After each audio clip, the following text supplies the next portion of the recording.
السلام علیکم. آج میں جس موضوع کے اوپر بات کرنے جا رہا ہوں وہ ہے obsessive compulsive disorder. obsessive compulsive disorder ایک ایسی سوچوں کی بیماری ہوتی ہے جس انسان کی سوچوں کے ساتھ تعلق ہوتا ہے ڈائریکٹلی. یہ ایک سوچوں کی بیماری ہے جس میں انسان کو آٹومیٹکلی سوچیں جنریٹ ہو رہی ہوتی ہیں، اور یہ سوچیں اس انسان کی ڈیلی روٹین، اس کی کام کی روٹین اور اس کے سوشل سرکمسٹانسز میں بہت زیادہ ڈسٹربنس کریٹ کرتی ہیں. یہ ایسی سوچیں ہوتی ہیں جس کی وجہ سے وہ جو شخص ہوتا ہے وہ بہت زیادہ ڈسٹرب ہو جاتا ہے. بعض ٹائم جو ہوتی ہیں سوچیں وہ اتنا ڈسٹرب کر دیتی ہیں کہ وہ پرسن جو ہوتا ہے اپنی جو پرسنل اور سوشل لائف ہوتی ہے اس سے کٹ ہو جاتا ہے. اب سب سے پہلے obsession کی بات کروں گا. obsession جو ہوتی ہیں انسان کا سوچوں کا مجموعہ ہوتا ہے. انسان کے اندر جو مختلف سوچیں آ رہی ہوتی ہیں نا اس کا مجموعہ ہوتا ہے کہ بعض سوچوں کا آنا، سمپل آپ کہہ سکتے ہیں سوچوں کا آنا. obsession جو ہوتے ہیں ان سوچوں کے برعکس کچھ کر کے دکھانا یا کر دینا یا کر جانا. اب سب سے پہلے نمبر پر آتی ہے فیئر آف کنٹامینیشن. انسان کو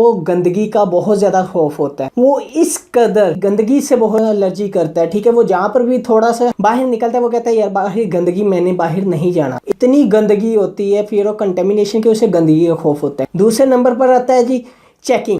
کہ اس سے چیزیں چیک کرنا شروع کر دیتا ہے، کبھی ادھر سے کبھی ادھر سے. بار بار تھاٹس آتی ہیں کہ وہ اگر گھر سے باہر جاتا ہے تو وہ چیک کرتا ہے جا کے یار میں نے وہاں لاک لگایا تھا کہ نہیں لگایا تھا، کیا میں یہ چیک کروں یا نہ کروں. چیک کرنا وہ الگ بات ہے لیکن سوچ ضرور آتی ہے. اگر کوئی فیمیل ہے اس نے گیس کا چولہا چلایا ہوا اور بند کر دیا، تھوڑی دیر بعد اسے سوچ آتی ہے کہ میں نے گیس کا چولہا آن کیا ہوا ہے. چیکنگ ہوتی ہے. آرڈرنگ. بعض ٹائم اتنی زیادہ ان کو سوچیں آ رہی ہوتی ہیں نا، اور سوچیں اتنی منجمد ہو جاتی ہیں کہ بعض ٹائم وہ کیا کہتے ہیں کہ جس ترتیب سے وہ زندگی گزارتے ہیں اگر ان میں کوئی رد و بدل ہو جائے تو وہ بہت زیادہ ڈسٹرب ہو جاتے ہیں. ڈیلی کی روٹین میں تھوڑی سی چینجز آ جائے تو وہ ڈسٹرب ہو جاتے ہیں، اور وہ چھوٹی سی مائنر سی پوائنٹ کو لے کر وہ بہت زیادہ ایگزیجریٹ کر دیتے ہیں، اور اس سے ٹینشن اور فیئر ہوتا ہے اور ان کی سوشل لائف بھی ڈسٹرب ہونا شروع ہو جاتی ہے. تیسرے نمبر پر آتا ہے کلیننگ. اس میں جو شخص ہوتا ہے اس کو صاف صفائی بہت زیادہ پسند ہو جاتی ہے. وہ تھوڑی سی چیز بھی دیکھتا ہے وہ کہتا ہے یار گندگی ہے، پھر اسے وہ صاف کرنا شروع کر دیتا ہے. اور وہ اس قدر اس کو صاف کرتا ہے کہ وہ چاہے اس کا کلر ہی اتر جائے، اگر کوئی چیز دھو رہا ہے تو اس کا کلر ہی اتر جائے وہ کہتا نہیں ابھی صاف نہیں ہوئی. اگر وہ ہاتھ دھونا شروع کر دے تو ہاتھ ایک ٹائم پر 10 12 20 بار بھی دھو لیتا ہے. وہ پھر بھی کہتا نہیں جم بچ گئے ہاتھوں کے اوپر. وہ اتنا زیادہ کانشیس ہو جاتا ہے. بعض لوگوں کو سیکشل تھاٹس بہت زیادہ آ رہی ہوتی ہیں. تھوڑا سا اسٹیمولنٹس ملا اور سیکشل تھاٹس آنا شروع ہو جاتے ہیں، اور پھر ان کا سیکشل تھاٹس کے اوپر کنٹرول نہیں رہتا. اس کے بعد بعض لوگوں کو obsessional fears ہوتے ہیں. مختلف قسم کے obsessional fears ہوتے ہیں چھوٹی چھوٹی چیزوں سے